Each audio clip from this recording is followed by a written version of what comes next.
A inclusão no texto final da COP28 para que o mundo faça uma transição energética dos combustíveis fósseis para fontes limpas. Isso foi considerado um passo fundamental no combate às mudanças climáticas. Apesar do acordo, o texto não deixa claro quando e como essa transição deve ser feita. E ainda restam dúvidas sobre as responsabilidades de cada país neste processo. A gente vai entender como esses compromissos assumidos pelo mundo com o meio ambiente estão sendo cumpridos no quadro Fatos Primeiro com Marco Antônio Mendes, sempre com a gente aqui no Prime Time. Marco, boa noite. Oi, Márcio. Boa noite para você, boa noite para quem acompanha o Prime Time. A gente viu nessa Conferência Mundial do Clima que, apesar das diferenças entre os países, há um interesse em minimizar os impactos ambientais causados pela humanidade. Uma das ações mais importantes, além dessa que impõe uma transição energética, aconteceu na COP21, que aconteceu em Paris em 2015.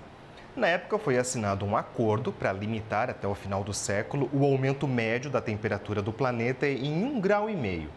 Todos os 195 países que assinaram esse acordo teriam que assumir metas para redução de emissões de gases do efeito estufa.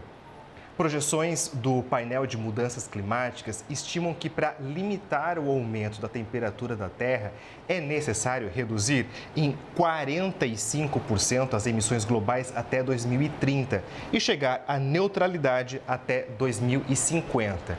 Durante esse período, então, novos acordos e novas promessas foram feitas entre governos e o setor privado para que a pauta sustentável avançasse.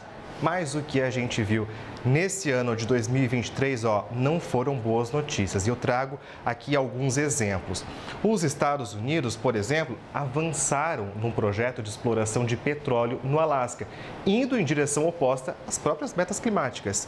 O Reino Unido também anunciou planos para expansão de petróleo e gás no Mar do Norte. Já a China aprovou a construção de mais usinas a carvão.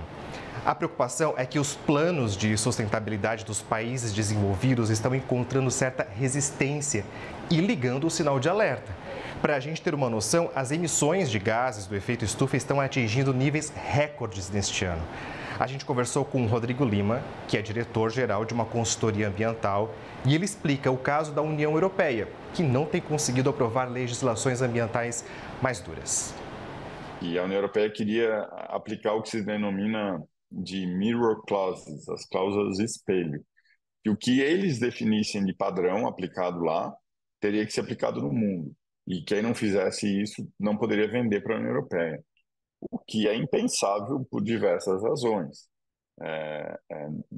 Não existe, do ponto de vista ambiental e do ponto de vista sanitário, por exemplo, uma medida somente que deva ser seguida, e se não for assim, você está fora. Não adianta você desenhar uma política teórica que é linda no papel sem que seja factível implementá-la.